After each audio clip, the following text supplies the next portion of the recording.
வணக்கம். என் பேர் ராணி. என்னோடய வயசு இப்போ 70. நான் இப்போ நடந்து முடிஞ்ச +2 எக்ஸாமினேஷனில் 346 மார்க் வாங்கியிருக்கேன். அக்கௌண்டன்சியில் +2 எழுதினேன்.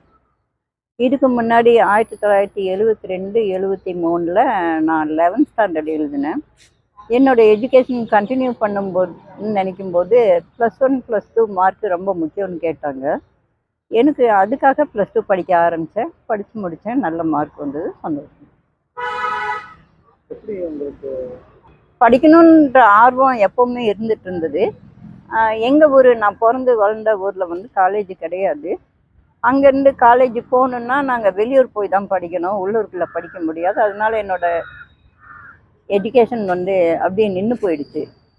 அதுக்கப்புறம் இப்போ ஒரு 3-4 வருஷத்துக்கு முன்னாடி எங்கள் வீட்டுக்காரும் தவறினதுக்கு அப்புறம் பிள்ளைங்களும் அவங்க வாழ்க்கையில் நல்லா செட்டில் ஆகிட்டாங்க. சரி, நாம் திரும்ப நம்மளோட வாழ்க்கையில் நாம் என்ன பண்ணணும், எனக்கு பிடிச்சது என்ன பண்ணணும்னு பார்க்கும்போது டிகிரி பண்ணலாம், யோகாவில் பண்ணலாம், ஏதோ ஒன்று பண்ணலான்றப்போ +2 மார்க் ரொம்ப முக்கியம்னு எல்லா இடங்கள்லையும் கேட்டதுனால +2 எக்ஸாம் எழுத ஆரம்பிச்சேன். +1 எழுதி பாஸ் பண்ணேன். எவ்வளோ பயிற்சி எடுத்தீங்க? எத்தனை வருஷம் பயிற்சின்றது இப்போ தான் படிக்க ஆரம்பித்தேன். புக்கு வாங்கி உட்காந்து நானே படிக்க ஆரம்பித்தேன். திரும்ப திரும்ப எழுதி பார்த்தேன். இஷ்டப்பட்டு படித்ததுனால என்னால் மார்க் வாங்க முடிஞ்சது. ஈஸியாக படிக்க முடிஞ்சது. எல்லோரும் இதுதான் கேட்குறாங்க, ஒரே அட்டம்ப்டில் பாஸ் பண்ணீங்களான்னு. கண்டிப்பாக ஒரே அட்டம்ப்டில் தான் பாஸ் பண்ணேன். போன வருஷம் +1 பண்ணேன். இப்போ +2 பண்ணினேன். கம்ப்ளீட் பண்ணிட்டேன். அடுத்த கட்டமாக அந்த டிகிரி படிக்க போகிறேன். உடற்கல்வி படிப்பேன். இல்லை, எனக்கு ரொம்ப பக்கமாக இருக்கிறதுனால லா காலேஜ் இருக்குது.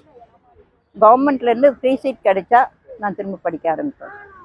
இல்லைனாலும் படிப்பேன். எது ஈஸியாக படிக்க முடியுமோ அது மாதிரி படிப்பேன். +2 எக்ஸாம் பாஸ் ஆகிருக்கீங்க, என்ன சொல்கிறாங்க?